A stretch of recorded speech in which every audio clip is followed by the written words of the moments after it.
जय श्री कृष्णा। आप सभी को होली के महापर्व की बहुत बहुत शुभकामनाएं हो। होली यानी फागुन मास की पूर्णिमा, ये बहुत ही विशेष है। जिस तरह से इस पूर्णिमा को मनाया जाना चाहिए वैसे शायद हम नहीं मनाते हैं, क्योंकि ये भगवान गौर के अवतरण का दिवस है, चैतन्य महाप्रभु के अवतरण का दिवस है। तथा होली की पूर्णिमा की रात हम होलिका का दहन करते हैं, होलिका जलाते हैं। ये सब एक सांकेतिक नहीं, पारिभाषिक नहीं, बल्कि व्यवहारिक था। ये कुछ ऐसे चिन्ह थे कि हमारे जीवन में सत्य का क्या महत्व है, इसको दर्शाने के लिए हमारे ऋषि मुनियों ने इन सिंबलों को सेलिब्रेट करने के लिए इन त्योहारों का निर्माण किया था। क्योंकि कोई भी उत्सव, कोई भी परंपरा अगर हम उसके मूलभूत सिद्धांत के अर्थ को बिना समझे अगर मनाएंगे तो वो सिद्धांत के अभाव में हम उनसे कुछ नहीं ले पाएंगे और वह एक क्रिया बनकर रह जाएगा तथा उमंग और उत्साह का जिसमें पूर्ण रूप से अभाव होगा।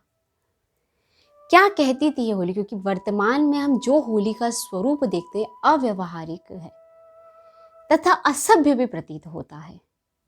लेकिन अगर होली को देखा जाए तो ये व्यापक रूप से इतना सुंदर और इतना प्रभु की भक्ति में त्योहार था जिसका वर्णन करना बहुत ही असंभव है।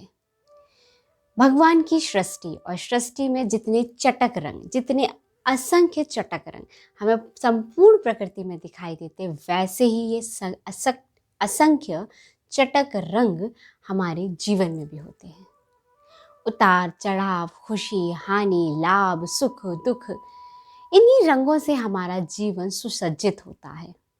और परमात्मा प्रेम के ये रंगों का जब हम स्पर्श करते हैं, वो प्रेम का रंग, वो आनंद का रंग, वो शक्ति का रंग, वो ज्ञान का रंग, वो पवित्रता का रंग, तो हम अपने वास्तविक रंग से खिल उठते हैं। ये खिलना ही हमारे रंगों से हमारी पहचान कराना था। आत्मा सतोगुणी कही जाती है, यानी सातों प्रकार के गुण जिसमें विद्यमान हो, वो सच्चिदानंद स्वरूप है और उसके सानिध्य में आती है में सातों गुणों के फुव्वारे के समान चमकने लगते हैं। उसे कहा गया था होली।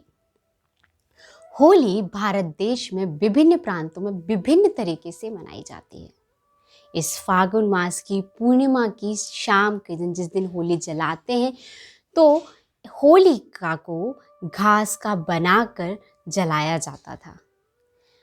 अभी ब्रज के क्षेत्र में इसमें कंडे को दिया जाता है, कंडा दान, कंडे से जलाया जिससे होली बहुत तेज तरीके से जले तथा उस होली का कुछ भाग हम अपने घर लेकर आते थे और अपने घर में उस होली को जलाते थे, उस होली को प्रागट्य करते थे। मान्यता ये थी कि जिस दिन ये होली हमारे घर में जलेगी तो उस दिन से हमारे घर की बुराइयां, नकारात्मकता का भी विनाश हो जाएगा, वो भी भस्म हो जाएगी और प्रभु कृपा सीधे हमारे घर में अवतरण होने लगेगी। इस विधान से इसे मनाते थे। इसमें झूमा जाता था, नाचा जाता था परमात्म रस के साथ। ठीक है, अपने क्रोध को शांत किया जाता था। लेकिन आज ये रूप नहीं दिखाता। शास्त्रों में ये होली कब से मनाते हैं इसका बहुत सुंदर वर्णन आता है।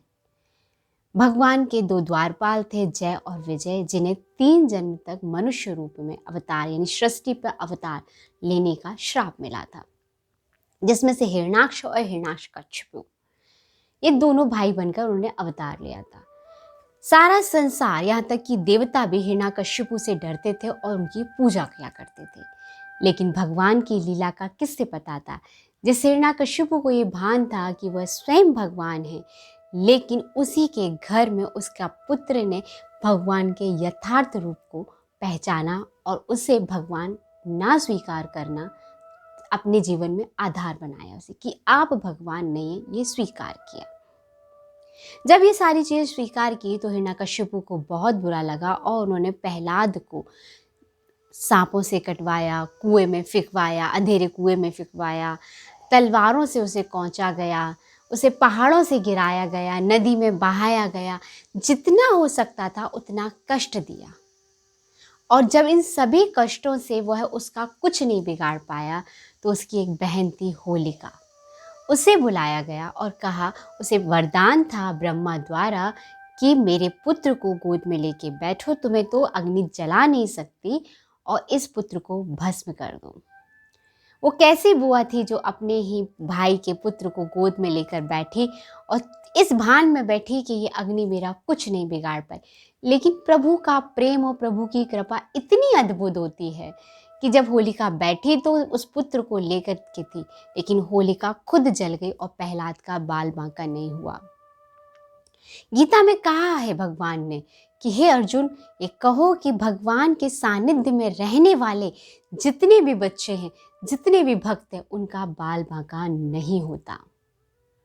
अगर हम उनके सानिध्य में रहते, जहाँ से प्रहलाद का दृढ़ विश्वास इतना बढ़ जाता है कि वो भगवान के अनंत अनंत प्रिय शिष्य हो जाते हैं, अनंत प्रिय बच्चे हो जाते हैं और भक्ति की एक पराकाष्ठा को हमारे सामने रखते हैं। बाद में उसी प्रहलाद के पिता का उद्धार करने के लिए हिरण्यकश्यप को भगवान ने उसे मुक्ति दी, जीवन जिसका स्वयं उन्होंने मुक्ति दिलाई। ये होली के विभिन्न रंग, विभिन्न त्योहार हमारे जीवन में विभिन्न आने वाली परिस्थितियों को हमें कैसे जीना है, ये होली सिखाती है। होली कहते हैं कि अच्छाई, जितनी बुराई हुई है उस पर अच्छाई की विजय को त्योहार दिखाती है, लेकिन इसमें भेदभाव को भूलकर एक दूसरे को गले मिला जाता है। अगर किसी के प्रति भी वैर बुद्धि है तो उसके चेहरे पे हमें अपने मन का रंग लगाकर, अपने पसंद का रंग लगाकर उसे स्वीकार करना, ये होली सिखाती है हमें। इस परमात्मा के चैतन्य स्वरूप को होली कहा जाता है। ये होली विभिन्न जगह में, विभिन्न प्रांतों में विभिन्न तरीके से मनती है। और ब्रज की होली का तो क्या वर्णन, वहाँ तो लट्ठ होली कहा जाता है। जहाँ ये होली ज़्यादा से ज़्यादा 5 दिन का त्यौहार रहती है, 2 दिन का, अब वर्तमान में देखते देखते 1 दिन या 2 दिन का त्यौहार रह गई है, वहाँ ब्रज में आज भी इस होली को 1 महीने तक मनाया जाता है।